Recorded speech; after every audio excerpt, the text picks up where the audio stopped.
दोस्तों, जैसा कि आप लोग जानते हो कि हर रविवार को एवरी संडे को हम लोग छत्तीसगढ़ के महान विभूतियों के बारे में चर्चा करते हैं। इसी सिलसिले में आज हम लोग छत्तीसगढ़ के महान विभूति या महान व्यक्तित्व पंडित सुंदरलाल शर्मा जी के बारे में बात करेंगे। पंडित सुंदरलाल शर्मा जी के बारे में लगभग आप सभी लोग जानते हैं कि एक महान देशभक्त, एक महान समाज सुधारक, विचारक, बहुत सारे भाषाओं के जानकार, मूर्तिकार, चित्रकार, साहित्यकार आदि लगभग सभी विधाओं में निपुण थे। ऐसे महान पंडित शर्मा जी का जन्म 21 दिसंबर 1881 को छत्तीसगढ़ के प्रयाग कहे जाने वाले त्रिवेणी संगम राजिम में हुआ। राजिम महानदी के पूर्वी तट पर स्थित है। उस समय यह पद्मावतीपुरी के नाम से जाना जाता था और वहीं एक गांव चंद्रसूर, जो कि अब चमसूर के नाम से जाना जाता है, में पंडित जियालाल तिवारी के घर इनका जन्म हुआ था। पंडित जियालाल तिवारी कांकेर रियासत में वकीली का काम करते थे। एक संपन्न मालगुजार परिवार था और पंडित जियालाल तिवारी के दो संतान थे, एक पंडित सुंदरलाल शर्मा जी और दूसरी पुत्री रोहिणी तिवारी। आगे चलकर पंडित सुंदरलाल शर्मा जी के भी दो संतान और 5 कन्याएं हुईं। अब पंडित सुंदरलाल शर्मा जी की बात करें तो उनकी प्रारंभिक शिक्षा 5वीं तक राजिम में ही हुई। 5वीं के बाद उन्होंने पाठशाला छोड़ दी, पाठशाला का त्याग कर दिया और घर में ही रहकर हिंदी, उड़िया, छत्तीसगढ़ी, बंगाली आदि भाषाओं का अध्ययन किया। कहा जाता है कि जब वो 7 वर्ष की उम्र में थे तभी वो रामायण का अध्ययन करने लग गए थे और 12 वर्ष की उम्र तक आते आते उन्होंने कविताएं करना प्रारंभ कर दिया था। पंडित सुंदरलाल शर्मा जी 1915 में छत्तीसगढ़ में पहली बार अपने नेतृत्व में एक राइस मिल की स्थापना की। इस राइस मिल का नाम था Shri Luturam Jiyalal rice huller and flour mill workers, Navapara, Rajim. आप सभी लोग जानते होंगे कि वो दौर जो था भारत में राष्ट्रीय आंदोलन का था और उसका बचपन से ही पंडित सुंदरलाल शर्मा जी पे प्रभाव काफ़ी पड़ा था। वे साहित्य के माध्यम से राजनीति में आए थे और 1898 यानी कि 17 वर्ष की उम्र से ही शर्मा जी की कविताएं जो हैं वो प्रकाशित होने लगी थी। छत्तीसगढ़ की राजनीतिक चेतना के अग्रदूत कहे जाने वाले पंडित सुंदरलाल शर्मा जी ये बहुत अच्छी तरह से जानते थे कि राजनीतिक जागरण का जो कारण है वो सामाजिक आंदोलनों की पृष्ठभूमि में ही होता है और इस खास रहस्य को समझने वाले शर्मा जी 20वीं शताब्दी के सामाजिक सुधारों के भी छत्तीसगढ़ में प्रणेता माने जाते हैं। अब सुंदरलाल शर्मा जी के कार्यों के सफ़रनामा पे अगर हम प्रकाश डालें तो 1904 में पंडित जी ने ब्रह्मचर्य आश्रम की स्थापना की राजिम में और उसके जस्ट बाद 1905 में शर्मा जी के ही प्रयासों से राजिम में एक वाचनालय की स्थापना की गई। इस शताब्दी में या इस शताब्दी के प्रारंभ में उन्होंने छत्तीसगढ़ में सामाजिक सुधार और जो राष्ट्रवाद की नींव रखी, उसी में आगे चलकर 1906 में उन्होंने राजनीति की तरफ रुख किया और कांग्रेस की सदस्यता ग्रहण कर ली। छत्तीसगढ़ में स्वदेशी आंदोलन के भी वो एक तरह से प्रणेता माने जाते हैं और 1906 में ही उन्होंने समित्र मंडल की स्थापना की थी, जिसका उद्देश्य था समाज सुधार के साथ छत्तीसगढ़ की जनता में राष्ट्रीय भावना का प्रचार प्रसार करना। पंडित सुंदरलाल शर्मा जी के जीवन के 2 ही प्रमुख उद्देश्य थे। पहला कि देश को पराधीनता से मुक्त कराना और दूसरा छत्तीसगढ़ का सर्वांगीण विकास करना या उन्नति करना। इसी सिलसिले में 1907 में 1907 में भारतीय राष्ट्रीय कांग्रेस का अधिवेशन जो कि सूरत में हुआ था, उसमें छत्तीसगढ़ से पंडित सुंदरलाल शर्मा जी ने प्रतिनिधित्व किया और उसी कांग्रेस का जो प्रांतीय सम्मेलन था वो रायपुर में हुआ और उसकी अध्यक्षता जो थी वो केलकर जी ने की थी। आगे चलकर 1915 में उन्होंने राजिम में किसान सभा का एक बहुत बड़ा आयोजन किया जिसके अध्यक्ष थे श्री विष्णु दत्त शुक्ल जी। इसी समय उन्होंने किसानों को साहूकारों के चंगलों से मुक्त कराने के लिए एक ऋण मुक्ति सहायक फंड की भी योजना बनाई थी और कहा यह जाता है कि कंडेल नहर सत्याग्रह में उनकी भूमिका का ये पृष्ठभूमि के रूप में देखा या माना जा सकता है। इसके बाद धमतरी जो तहसील है उसमें कंडेल ग्राम में एक नहर सत्याग्रह हुआ।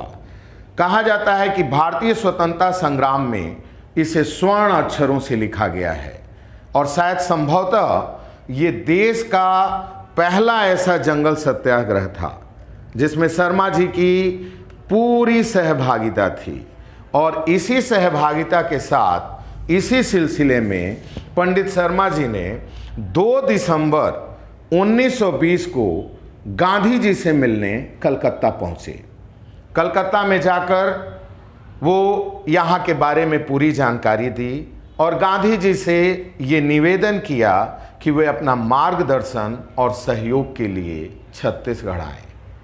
गांधी जी ने उनका ये निवेदन स्वीकार किया और 20 दिसंबर 1920 को गांधी जी रायपुर आए और आते ही उसी दिन उन्होंने गांधी चौक में एक विशाल जनसभा को संबोधित किया और उसके बाद वहां से वे धमतरी और कुरुद के लिए रवाना हो गए।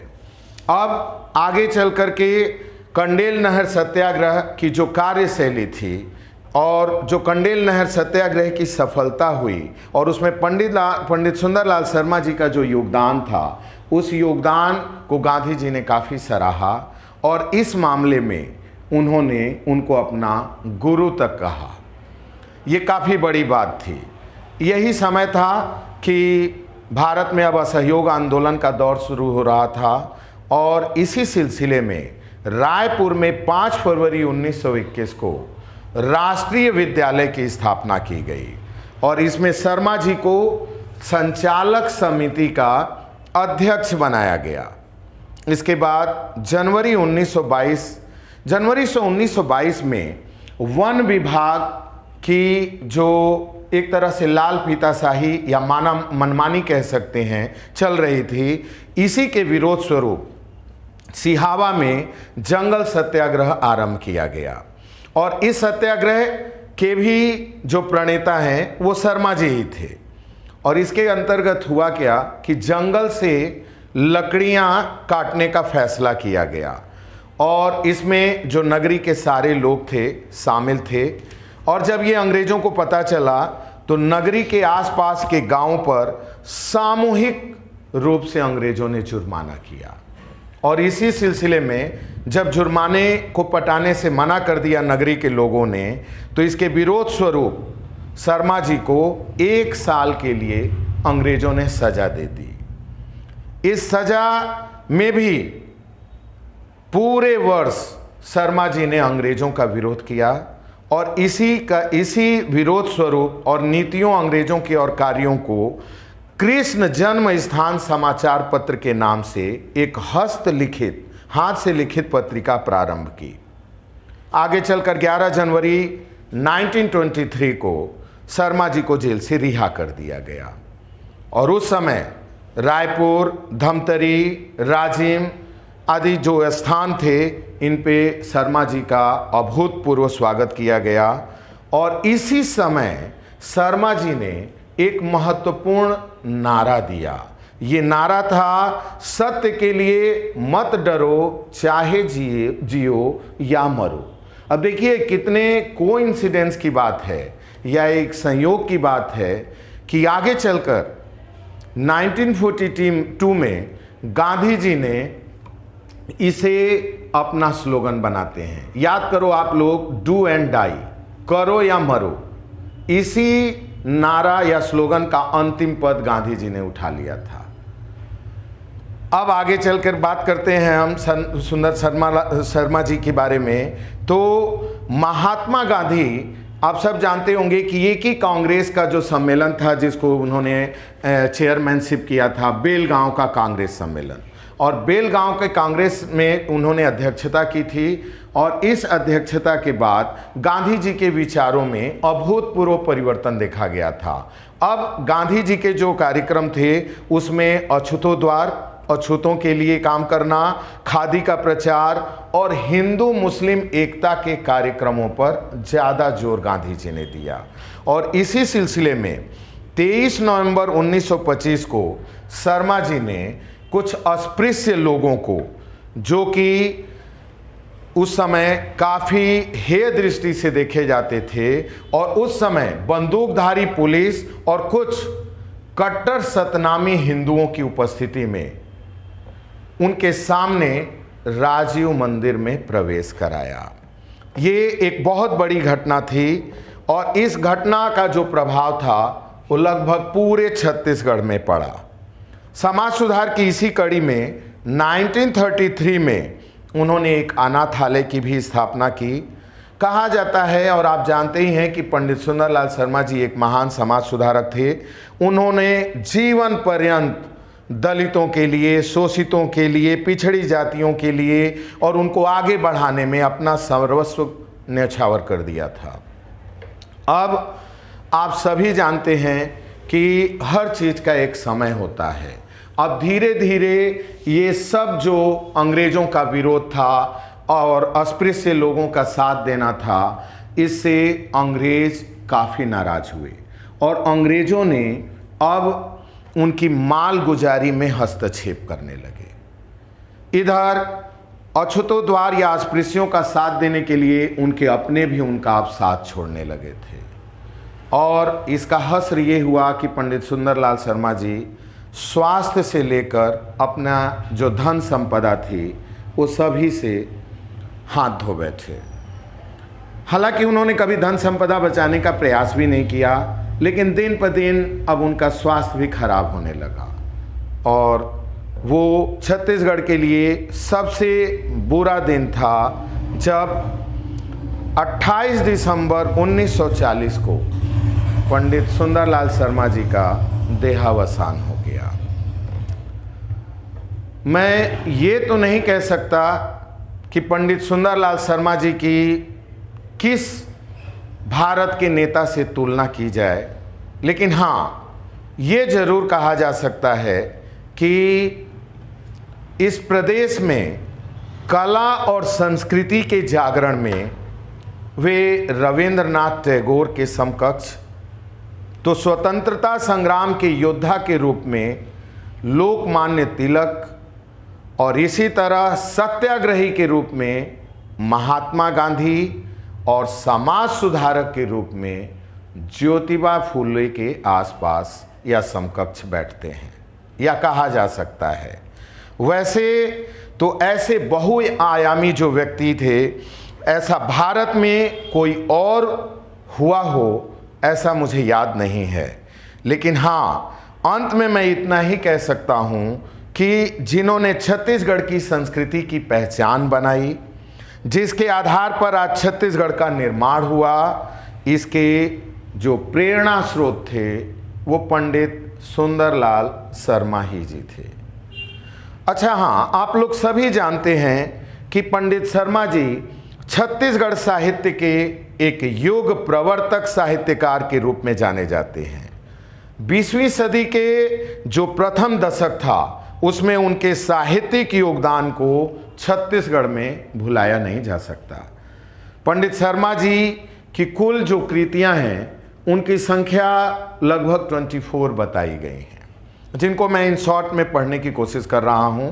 छत्तीसगढ़ी दान लीला, राजिम प्रेम पीयूष, सीता परिणय, पार्वती परिणय, काव्यामृत वार्षिणी, प्रहलाद चरित, ध्रुव आख्यान, करुणा पचीसी, श्री कृष्ण जन्म आख्यान, सच्चा सरदार, विक्रम शशिकला, कंसवध, विक्टोरिया वियोग, श्री राजिम क्षेत्र महात्म्य, स्फुट पद्य संग्रह, स्वीकृत भजन संग्रह, रघुराज गुण कीर्तन, प्रलाप पदावली, ब्राह्मण गीतावली और श्री भूषण कवि विश्वनाथ प्रसाद पाठक के काव्यमय जीवन चरित्र।